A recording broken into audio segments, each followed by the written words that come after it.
Son Goku Natenji no Yoni, cause we're two good old handboys. This place is not my home, but I mustn't run away. This life is not my own, but I love it anyway. These people are not my friends.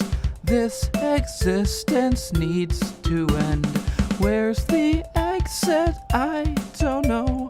Welcome to my Japanese anime show. Like a coward who hasn't beat Shinobi 3, all your power is worthless in obscurity. Something, it doesn't matter anyway. Rise up, handboy, and make yourself a legend. Hey, welcome to the Pleeb and the Weeb show, the show where you decide who's the Pleeb and who's the Weeb using the polls down in the description. I'm DigiBro, and I'm joined by... Jeff. That one. We just watched Evangelion 3.33. There will be lots of spoilers. This movie sucks balls. Don't watch it. Anyway, Jesse, what do you think about Eva 3.33? It's a fucking abomination, man. It's terrible. I don't even know where to start. It's unbelievable. It's unbelievable. I can't process the reality of it. I hadn't seen this movie. This movie's like 5 years old already. Yeah. I hadn't seen it yet. I was just going to wait till the fourth one came out. I was like, fuck it. It had been a long time since I watched the first two when the third one came out, so I was just like, and I didn't get around to it, and then finally we did, and it was a waking fucking nightmare. It was 90 minutes of nothing, and what was there? Incomprehensible garbage. You've seen this movie a few times. I've seen this movie like 3 or 4 times. I saw it a couple times before it got dubbed, and then I saw it after it got dubbed when I bought it on Blu-ray. Well, thankfully you've got a shitload of notes. I do have a shitload of notes. Do you want to just like... I don't know. These are kind of There's like charts and diagrams. Yeah, I tried to be like... One page is just kill me over and over again for a whole page. Yeah, that's what happened. Actually, it's 2 pages. It goes across both. I tried to be like organized for this one, like how Nate does. I tried to go full best guy ever. You know, he always has a little notebook of notes. He always has stuff he wants to say. But I have nothing that I want to say. All I have is feelings that I want to not feel anymore. Well, I can tell you about my problems with this movie. I think mine are more simplistic than yours. Because for me, this movie was broken immediately. Like, the conceit of the movie is stupid. It is a dumb movie. It's a dumb idea. So what happened is, at the end of the second movie, Shinji had done this big thing. Here's what the movie is. The first 30 minutes of the movie is just Asuka doing something. Yeah. No one knows what she's doing. It doesn't make any sense. She's doing nothing. She's playing around. She's got a blowtorch. She's floating into space, and then she's underwater, and then so the first 30 minutes is Asuka doing something. The next hour is Shinji doing nothing. And then the last 40 minutes is just like this mocking parody of Evangelion. That would be a good way to put it. This movie is like Evangelion as written and directed by Jared Leto's Joker. It's just like the edgiest, crappiest possible version with none of the depth to it that it used to embody. This felt like Evangelion as written by someone who really thinks they get Evangelion, but doesn't, which is odd because it's written by the people who make Evangelion. Yeah, I mean, you mentioned that, it was Anno and also a guy from FLCL. Yeah. And also a guy from something else. Yeah, so the thing about this movie, I looked at, there are 4 people listed as director on this movie.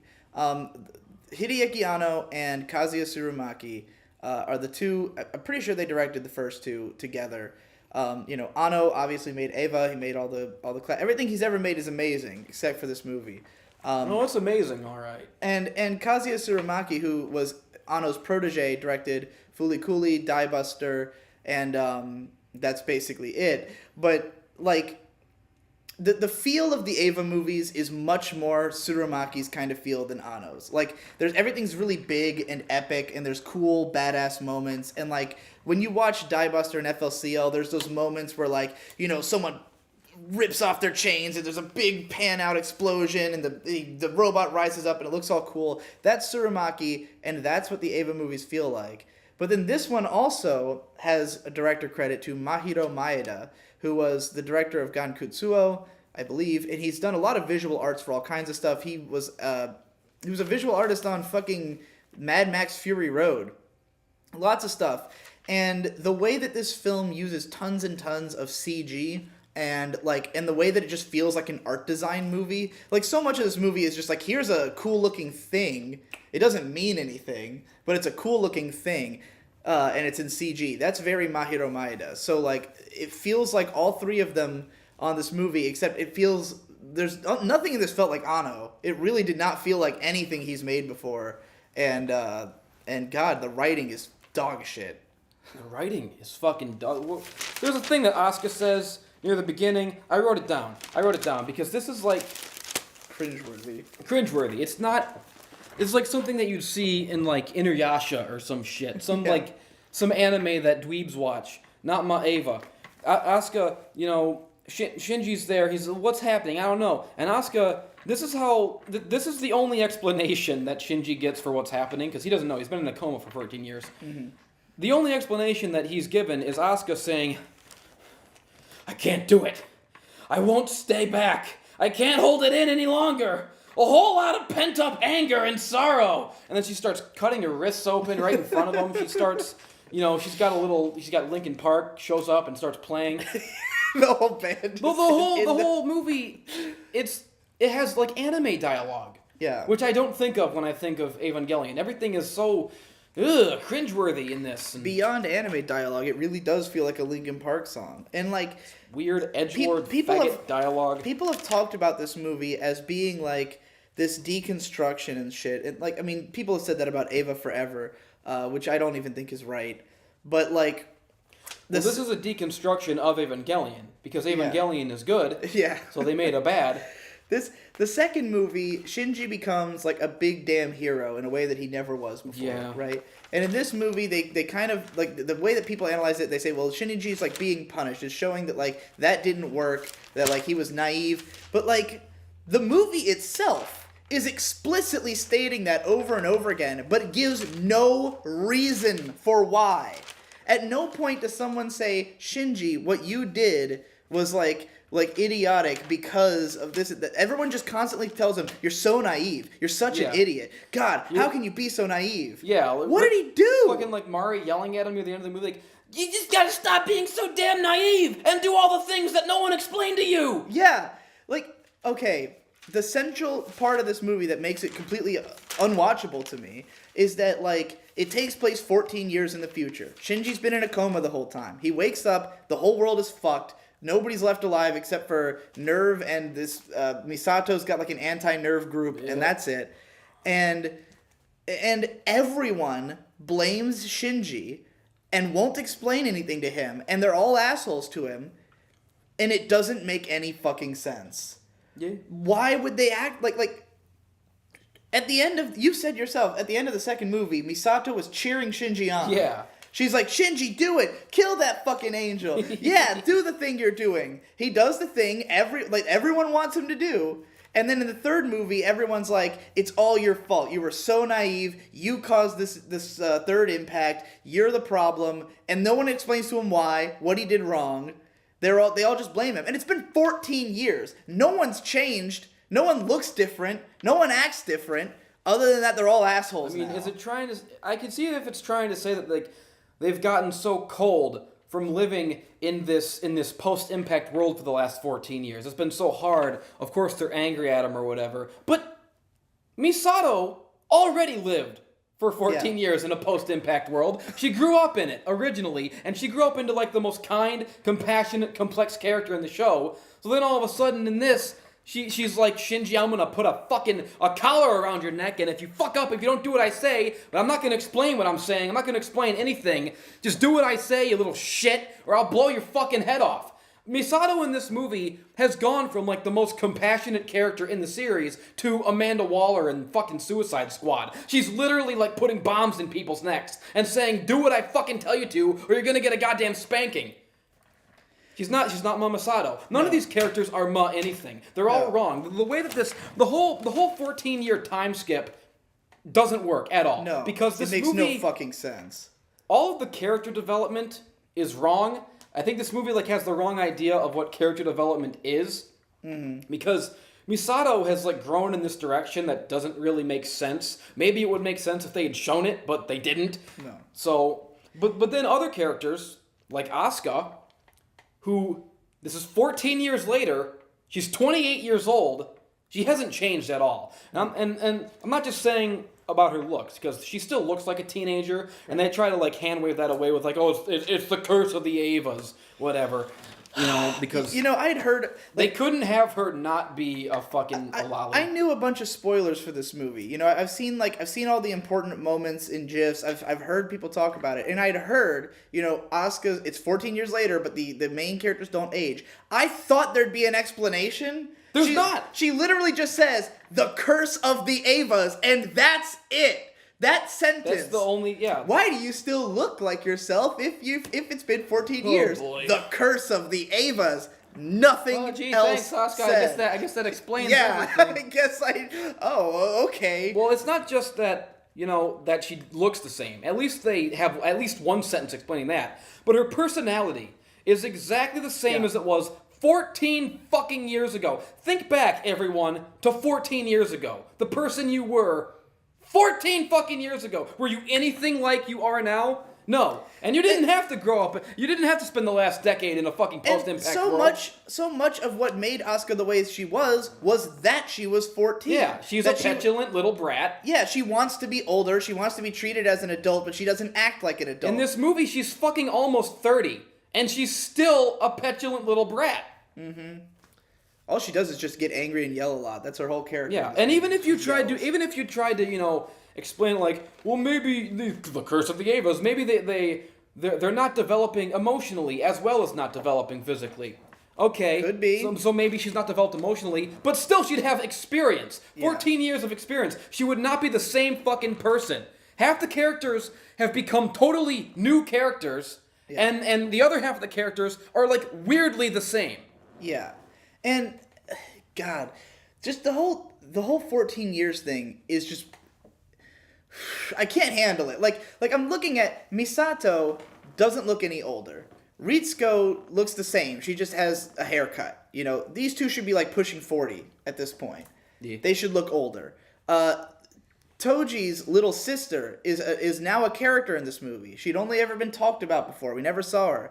But it's implied that she would have been in elementary school, because I'm pretty sure it was her school that got destroyed when Toji, his sister got in the hospital because her school got destroyed, so Toji was taking care of his little sister. Now she's grown up, and she's working for Nerve, but she looks like a teenager.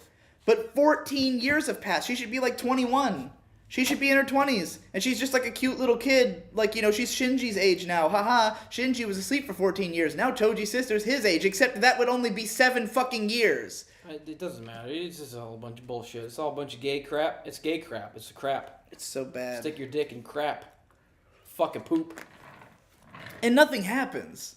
Nothing happens. The movie's nothing. The first 30 minutes is an action scene where they just keep saying gibberish. And, Ava always had a deep lore. It always had a lot going on. There's Sele and Nerve and all this other shit. There's the fucking angels. Yeah, a deep lore, but not necessarily an important lore. It exactly. was never the focus. It's not important. There was a lot of the stuff when people talk about the deep Ava secrets and shit. A lot of that was stuff that was published in booklets that came with the DVDs that weren't even mentioned in the show. There's a bunch of Ava lore out there that that's just not relevant because it's not what the show was about. It was about the emotional issues of these characters and what they were going through. This movie is just non-stop weird fucking lore that means nothing. And it explains absolutely nothing. No. Like you were saying at the beginning, what the fuck is this? What the fuck is that? And I was telling you, well, that ship is called the Vundagor, and it's powered by Unit 1 because Unit 1 has the S2 organ or whatever. Yeah. But I didn't know that from seeing the movie. I knew that from reading fan fictions. Yeah. And even fan then, fictions have more information about this movie's asinine story than the movie itself. It explains nothing. And I've heard people say, I don't remember if it was, Demolition D or some other fucking crappy anime YouTuber. They're all the same. They're all idiots. But I've seen, in YouTube analysis videos of people going like, well, no, you see, it's actually brilliant. Otto is putting you in Shinji's shoes by not explaining anything, so the viewer will be just as frustrated and scared and confused as Shinji. I doubt that was Demo, because he was pretty hard on these movies. Yeah, well, I mean... Someone did. So the argument is that, maybe this movie is frustrating and asinine on purpose to put you in Shinji's shoes. Well, congratulations, it's asinine and shitty, you did it! Woo! It's 10 out of 10, I guess. Like even knowing, even after you tell me, the ship's powered by Unit 021's core, who cares? Yeah, who cares? Why does it matter? What does that do? What does that do for the plot? How does that change what's going to happen to Shinji and Asuka and Rei, the character, and Misato, the characters entire I fucking movie care about? is Shinji asking really quite reasonable questions. Yeah. What the hell is going on? Why does everybody hate me? What happened to the world? If you haven't noticed, I've been in a coma for 14 years. I don't know these things. And everyone just responding, fuck you! Everyone scowls Misato, constantly. what is this ship that I'm on? Fuck you! What happened to the world? Fuck you! And the weirdest part is that these explanations end up being important to the characters who should have explained them. Because the second that that Unit 0 breaks into Shinji's cell and is like, come with me, Shinji, Misato's like, wait, hold on!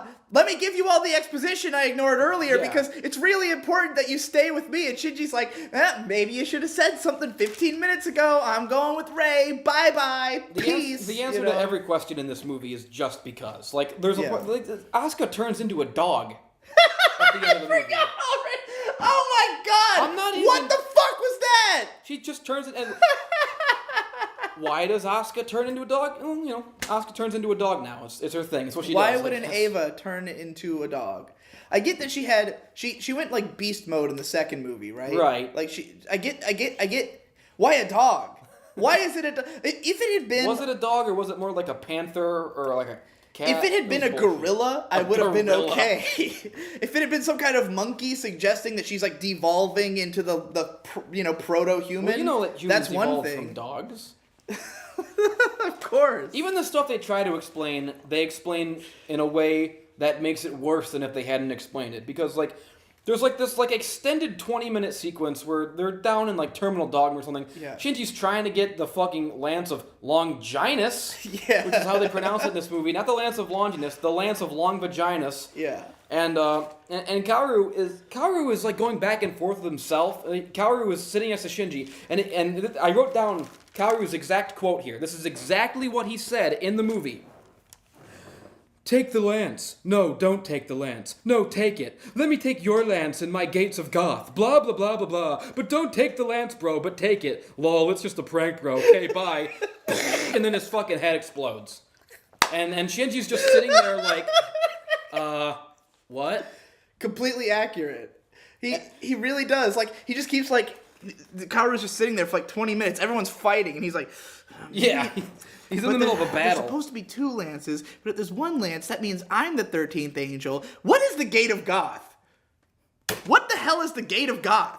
Why does Unit 01 grow 2 extra arms and become fucking Mecha Shiva and grab all he gains arms. He has got Goro. Yeah, he Goro's out. That shit. And then he turns white and he grows a fucking dick out of his head. And then Unit 02 becomes a dog. Mary is just a comic relief character in this movie. Still not explained anything about Mari. She's a character with no purpose, no personality, no meaning for being there. They'll never explain her. She's existed only to sell toys. She was shoehorned into this whole franchise. She has no point. The closest they have come to even attempting to explain Mari is not even in these movies. It's in the Neon Genesis Evangelion manga, which wrapped up quite recently, a year or 2 ago, by Sadamoto. There's a guy who drew all these pretty pictures. Yeah, the main story ends the same way it does in the animated series. They're on the beach or whatever. But no, wait, it doesn't actually. But that's not important. The point is, there's 1 to 2 pages right at the end of the manga where it like flashes back to Yui in college, and she's got a friend named Mari, and that's just all it tells you. So I think is it implying that that's the same Mari or a clone of Mari? No one knows. Just no one cares. noticing the graphic vagina drawing in your notes. Oh yeah, this is it's a huge vagina. I drew a Cassius and Longinus, aka the Lance of Long Vaginas. I don't know if you can make that out, but yeah, it's just a big vagina. I don't know. I got all kinds of important notes here, archaeological, scholarly. This movie, the tone is totally retarded. See right here, it says, Rey is always naked, but I never see her pussy. So then I drew her pussy, and I said, there it is, a nice, smooth little Rey pussy. That's the little pussy. I don't know if you can see. I don't know if I can show a little Rey pussy on the internet, but right there, it's a little Rey pussy right there. It's a nice, because she's always naked, so I figured her deserves some representation. So this movie, visually, I found horrific, because even though there's all these cool looking things, like Ava after it goes into its like ultimate final form or whatever, like there's a lot of imagery that's kind of cool. Oh yeah, this movie's got imagery out the wazoo. They fucking fight on a giant mountain of skulls. Yeah, which would be cool as like a video game background. But like it makes no like what is it? It doesn't have any meaning. Like End of Ava is full of crazy ass imagery, but it's pretty easy to understand what it all means. There's a bunch of vagina angels and a bunch of dicks go into Gendo them, has a room, and there's a bunch of sperm, and you go, okay, it's a sex metaphor. Gendo has a room with like a giant disembodied Yui head. Yeah. That's like sitting creepily on a throne of skulls, and he like talks to it. Weird. They don't explain what that is or why that is. There's a really fucking weird line where Fuyutsuki is hanging out with Shinji. Oh yeah. And he's explaining to Shinji that, the Rey you see is a new Rey, the old Rey, we can't find her, she might be dead, whatever. He's explaining a little bit of exposition, and he says, you saw your mother die or whatever, fucking when you were a kid, but you don't remember it because your memories were erased. What? How? That's all he says. Yeah. He doesn't elaborate on that. It's not like how in the original where it was you saw your mother die when you were a kid, but you don't remember it because you were a fucking kid. Yeah. They had to just fucking stick this little extra line in there. It takes every opportunity it can find to confuse you, for no reason, unnecessarily. Yeah, you don't remember seeing your mom die, but you were there. The reason you don't remember is, your memories were probably erased. Yeah, sure. Fine. Why not? His fucking memories were erased. Sure. By who? I don't know. Why? I don't know. Anyway, to talk about the visuals, and like there's cool stuff, but none of it means anything. But the thing that really got to me is that everything in this movie tries to be like dark, edgy, and gothic. But the color design and the overall look of the movie is very poppy and bright, and like it looks like Die Buster, but it doesn't, like the tone is clearly going for like this edgy, it should have been deep and saturated. I don't know how to explain this.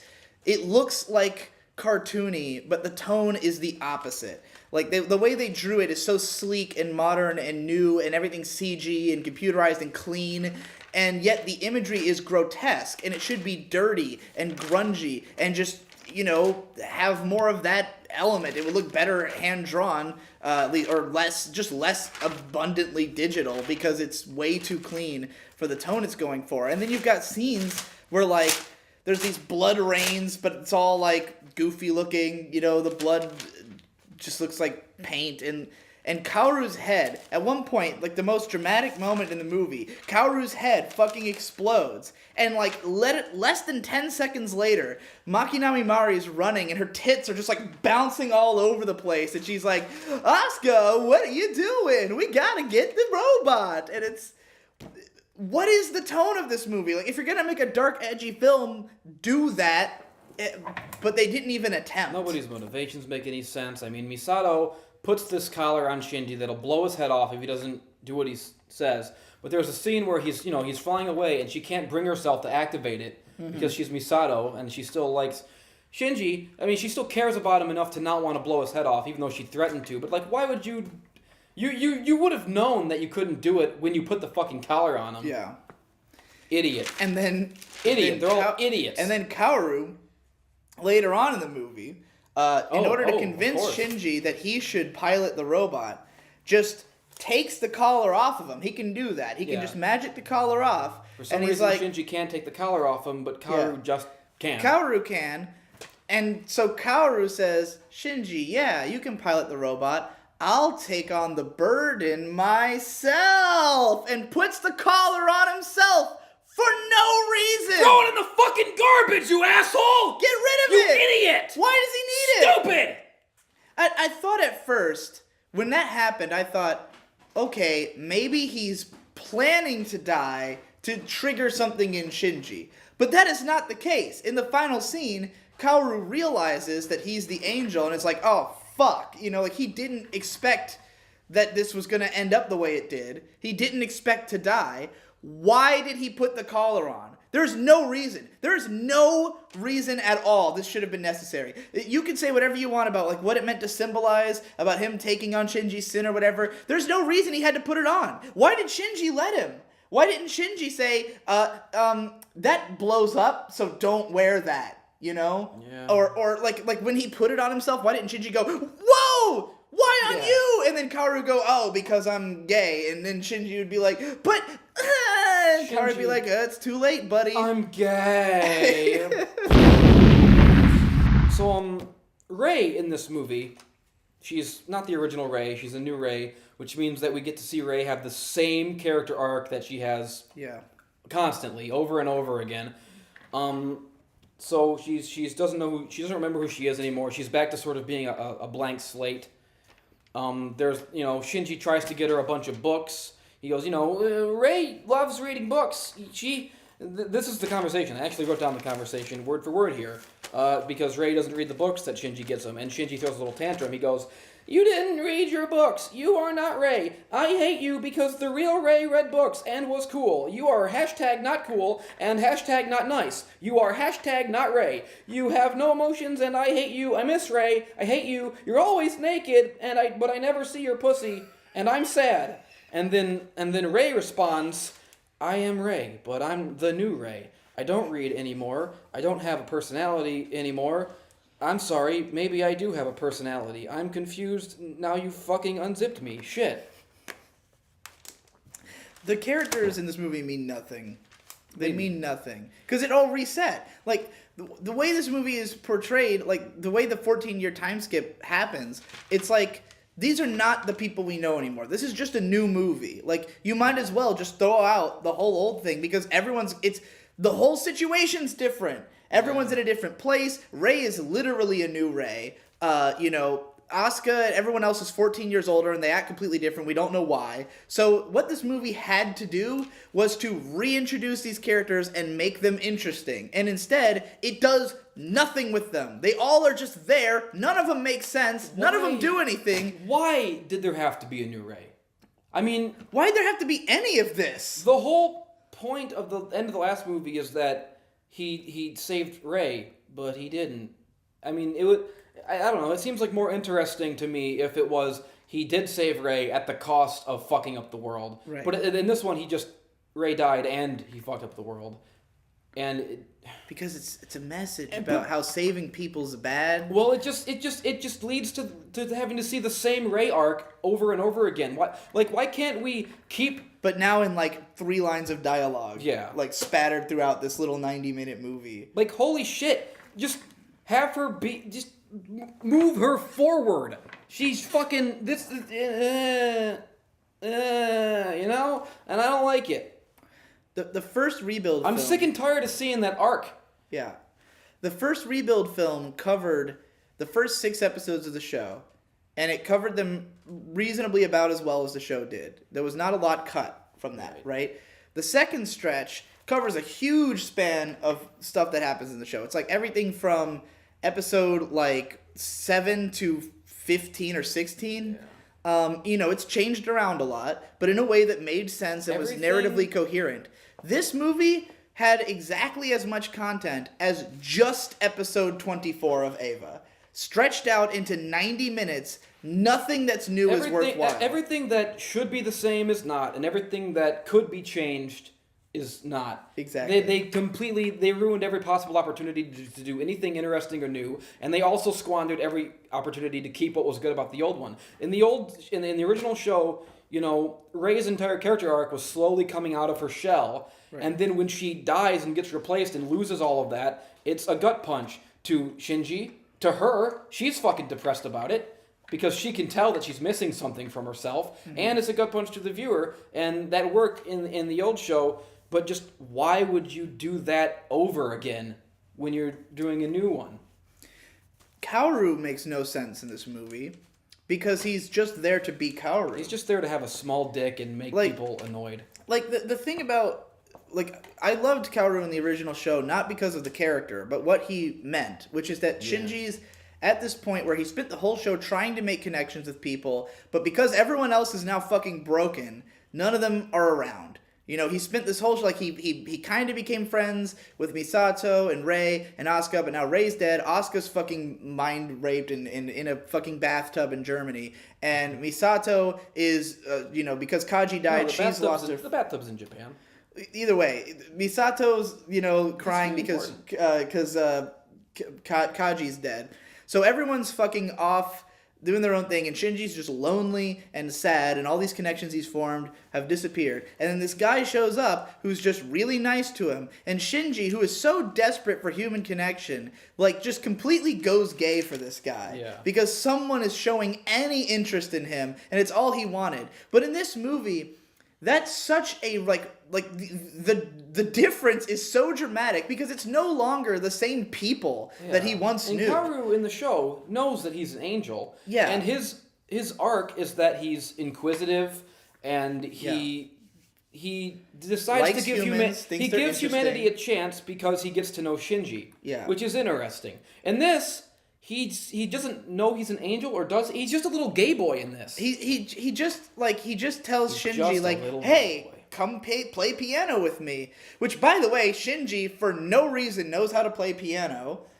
He just sits down and just starts jamming out with Kaoru, and they have a good old time. Why is Kaoru even at Nerve? What is Nerve at this point? No one works there. It's just Kendo, Fuyutsuki, and Rei now. How are they even running the fucking place? How does any of it work? I don't get it. They're in the ruins of Nerve, and Kaoru's just there. There's just a piano in the middle of a fucking desolate room with nothing else in it but Kaoru and his piano, and him and Ninji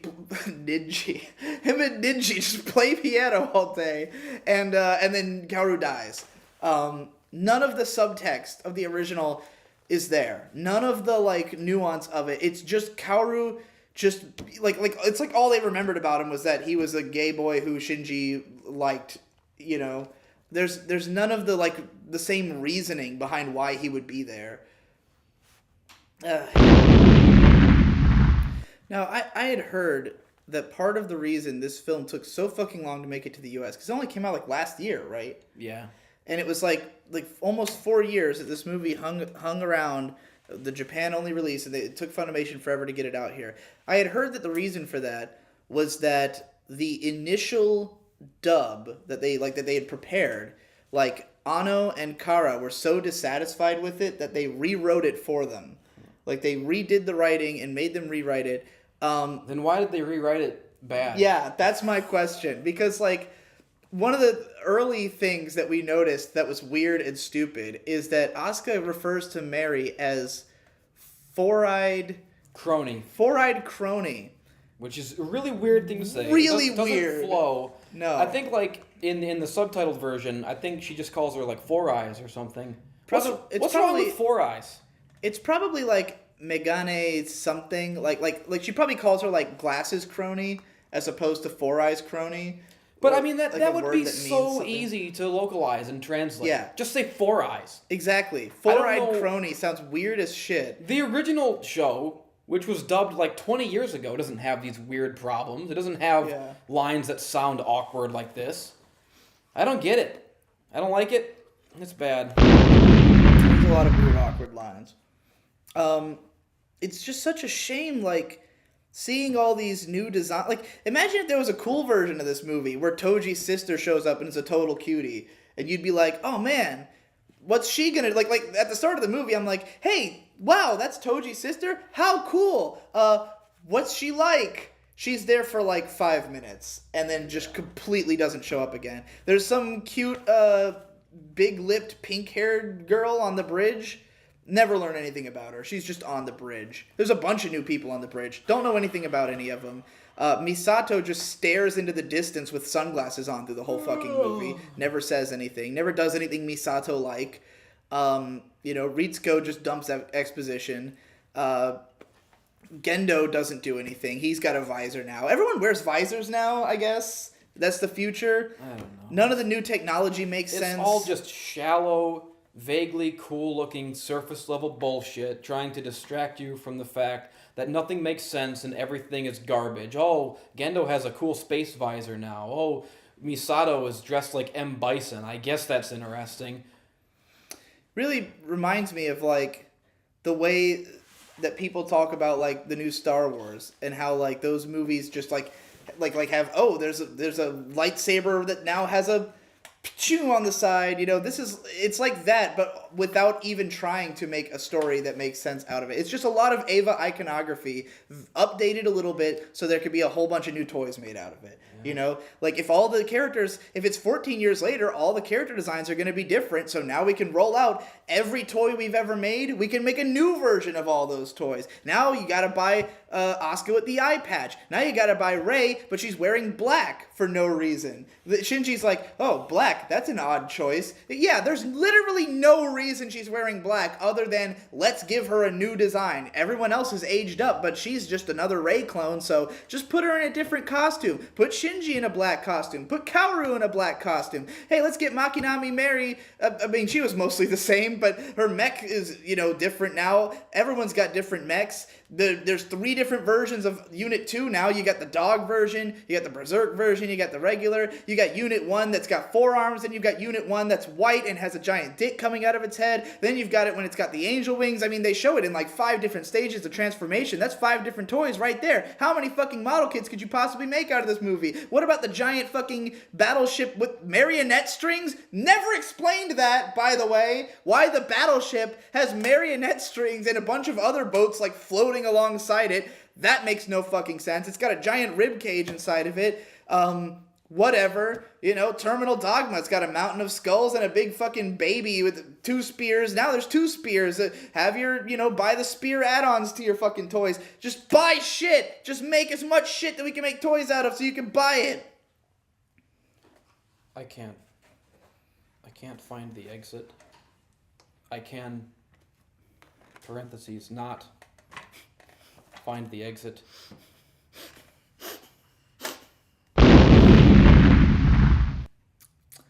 Do you have any more notes you want to go through? Just, my main point about this dog shit Hold film. on, you gotta show them the Digibro Ano Gendo diagram. I feel yeah. like that's gotta be important. I don't know what I was trying to get at here. I was trying to solve the conspiracy, I guess. Hey, can I show it? Yeah. To here, Victor. Zoom in on this. This all makes sense when you look at it this way. It all adds up. You can tell. You can tell what's really going on. Yeah. So my main point about this is this movie is everything that people who haven't seen Ava think Ava is. And that is a nonsensical clusterfuck of retarded faggots crying and screaming at each other. It's, a hollow specter of a once great franchise, and it is sustaining itself on prestige that it did not earn. It is standing on the shoulders of a great story, using that masterful work of art as a platform off of which to tell a worse story. Final score? 3.33. I give it a 2 out of 10. Unfortunately, I can't like it enough to even make a meme score out of it. That's it for the Pleeb and the Weeb.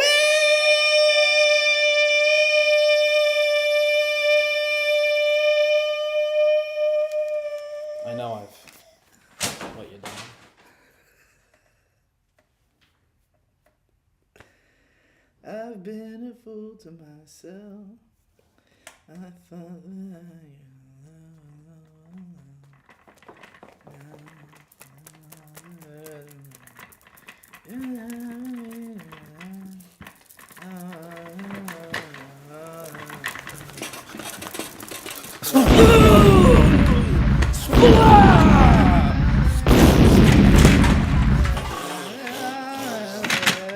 Coming and crying and coming and crying and coming and crying until I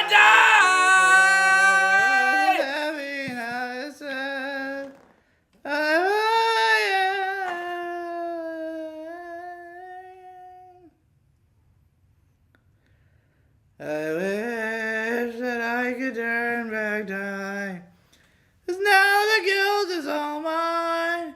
Can't live without the judgment of you, Lord. I know What if there was what if we can't forget love and pride. what if Asuka was the Grudge? Because of that it's killing. She came out of the well. That's it. We're done. I'm Shinji. Hi. I'm a nice guy. I don't really cause a lot of drama. I try to keep a low profile. Avoid people, cause people only hurt you in the end. The world is evil, but my daddy called me and said, Shinji, my boy, hop inside the Eva and fight or be destroyed. I'm like, let me think about it. He's like, no! Get inside the robot, it's time to go! So I fought a few battles, and that ain't fun. I've only just begun, and I'm already done. I ain't having that crap, daddy, you can go to hell. But my buddy Ayanami's here, so I might as well.